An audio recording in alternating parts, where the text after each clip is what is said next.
खबर YouTube channel से के इंटरव्यू में अभी हमारे साथ जुड़ रहे हैं तेज नारायण साहनी जी, जो कि जनसुराज पार्टी के लिए काम कर रहे हैं और ये चुनाव भी लड़े थे मीनापुर से।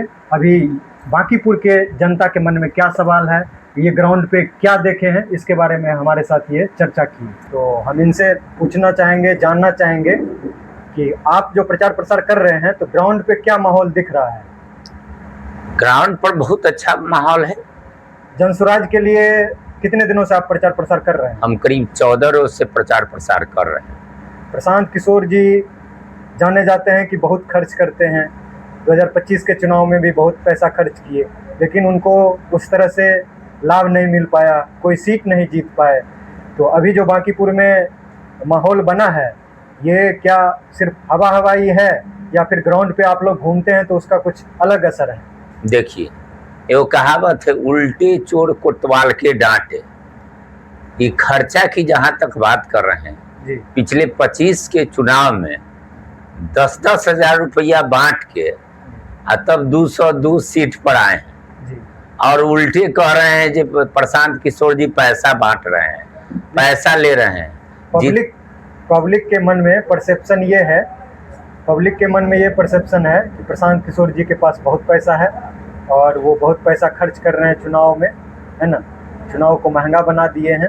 आम पब्लिक इस चुनाव को फिर कैसे लड़ पाएगी? देखिए, पब्लिक के मन में ही नहीं है, पब्लिक वो नहीं कह रही है, ये बीजेपी के लोग का प्रोपगंडा है, प्रोपगंडा उठा रहे हैं। हम पहले ही कह दिया है, उल्टे चोर कुतवाल के डांटे, पैसा खुद वो खर्च कर रहे हैं, पूरा बोरा खोले हुए हैं और प्रशांत जी के बारे में उल्टा बोल रहे हैं। तो बीजेपी कह रही है कि प्रशांत किशोर सिर्फ हवा बनाते हैं। देखिएगा, ये सीट पहले भी बीजेपी का था, अब भी रहेगा। ये सब हवा हवाई बात है जो आप ग्राउंड पे देख रहे हैं। इस पे ये तो पता चल जाएगा 3 तारीख के, जब यहाँ प्रशांत किशोर जी रिकॉर्ड मत से जीतेंगे, तब पता चल जाएगा 3 तारीख के। बीजेपी कह रही है कि हम यहाँ से कुत्ता बिल्ली को भी खड़ा करेंगे तो हम जीत जाएंगे। अब सवाल है, जब वो कह रहे हैं जो कुत्ता बिल्ली के खड़ा करेंगे और जीत जाएंगे, सबसे पहले तो उनसे पूछिए जो वो कुत्ता के लड़ा रहे हैं कि बिल्ली के लड़ा रहे हैं, पहले उनसे पूछिए, वो तो बोले हुए हैं। ये क्या बीजेपी का घमंड है? हाँ, बिल्कुल घमंड दिखाई, ललकार रहे हैं, बिल्कुल घमंड दिखाई पड़ रहा है। एक घमंड के ही कारण ही आवाज निकाले हैं, अब बोले हैं। आज क्या कारण है, क्यों? जब ये बात उनका घमंड है तो क्यों दूरे दूरे घूम रहे हैं? 40 मंत्री लोग लगे हुए हैं, क्यों दूरे दूरे घूम रहे हैं? यही घमंड है। तब प्रशांत किशोर जी चुनाव खुद लड़ने आए हैं, पिछले विधानसभा में चुनाव नहीं लड़े थे, तो इस बार जनसुराज प्रशांत किशोर जी सबका इज्जत दांव पे है। तो क्या प्रशांत जी का क्या रोड मैप है बांकीपुर के जनता के लिए? क्या जीतने के, अगर जीत जाते हैं तो वो कौन सा काम प्रमुख रूप से 4-5 काम, जैसे वो 7 निश्चय बनाए थे बिहार के लिए, नीतीश कुमार के लिए जब वो काम कर रहे थे, तो अपने लिए भी पिछले बार 5 जनसुराज आएगा, 5 काम हो जाएगा, ये किए थे, है ना, 5 घोषणा किए थे। तो बांकीपुर के लिए क्या उनका प्लान है? निश्चित तौर पर बांकीपुर के लिए ही नहीं, ये जीत के जाते हैं तब पूरे बिहार के लिए सोचेंगे। लेकिन रही बात, ये स्थानीय विधायक होंगे, बांकीपुर के मतदाता मालिक के लिए विधायक होंगे। जब विधायक होंगे तो यह निश्चित तौर पर सबसे ज्यादा काम बांकीपुर के लिए होगा, लेकिन ये तो पूरे बिहार के लिए सोचेंगे।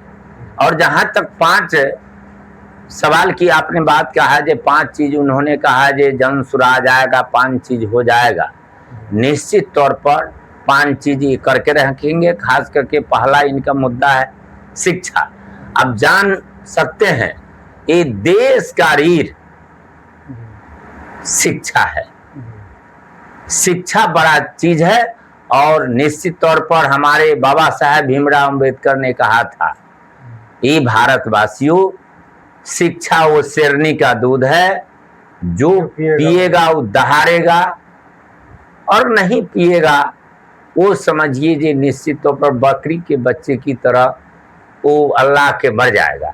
एक और सवाल है, हम ग्राउंड पे जब घूम रहे हैं तो लोग ये भी सवाल उठा रहे हैं कि बाहरी वर्सेस लोकल, जैसे बीजेपी का जो कैंडिडेट है, आरजेडी का जो कैंडिडेट है वो यहाँ का है, नीरज सिन्हा जो हैं वो पटना के ही हैं, लेकिन प्रशांत किशोर जी के बारे में कुछ लोग चर्चा करते हैं कि ये बाहरी हैं, तो लोकल वर्सेस बाहरी में क्या आप क्या कहना चाहते हैं? जनसुराज का क्या पक्ष है? मैं बता रहा हूँ, ये बाहरी कहाँ है, ये तो बिहार के हैं।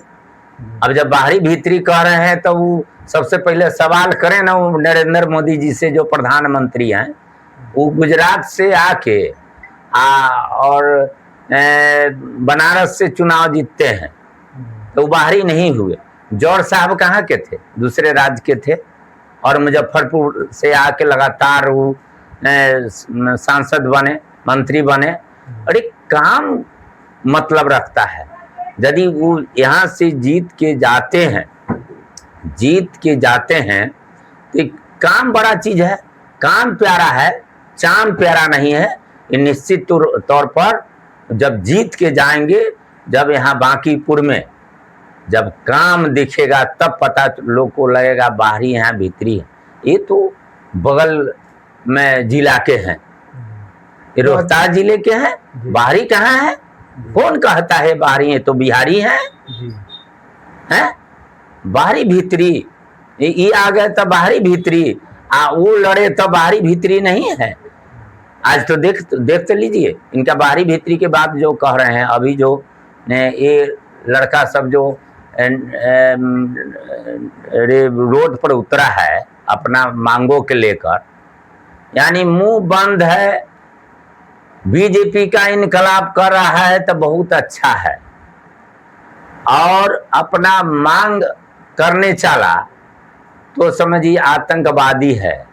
बीजेपी का जय हो किया तो वो देश भक्त है, और अपना मांग करने चला तो आतंकवादी है। ये तो बीजेपी का दोहरा चरित्र है। एक और सवाल है, अंतिम सवाल। बहुत हम ग्राउंड पे जब रहते हैं तो बहुत सारे कार्यकर्ता जनसुराज के, आरजेडी के ऐसे मिले हैं जो कि कहते हैं कि बीजेपी वाले धमकाते हैं, उसका बैनर पोस्टर फाड़ देते हैं, झंडा उखाड़ लेते हैं, तो इसमें क्या कितना सच्चाई है? आप देखिए बता रहे हैं, यही तो असली बात है। हारने का भय सता रहा है। अब समझ गए हैं मैं प्रशांत किशोर से हार चुका हूं, इसलिए बौखला के ऐसा झंडा पताका को फाड़ रहे हैं जनसुराज के। इसलिए उनका यही से पता चल रहा है जी बौखलाहट में है। ये चुनाव निश्चित तौर पर अब ये हार चुके हैं। तो आज आप लोग सुन रहे थे तेज नारायण सैनी जी को, जो मीनापुर से जनसुराज पार्टी के टिकट से चुनाव लड़े थे, और अभी प्रशांत किशोर जी को साथ देने के लिए बांकीपुर में पिछले 10-15 दिनों से ये लगातार मेहनत कर रहे हैं, ग्राउंड पे लोगों से मिल रहे हैं, और ये सारी ग्राउंड की बातें आपके साथ शेयर किए, इसके लिए बहुत बहुत धन्यवाद आपका।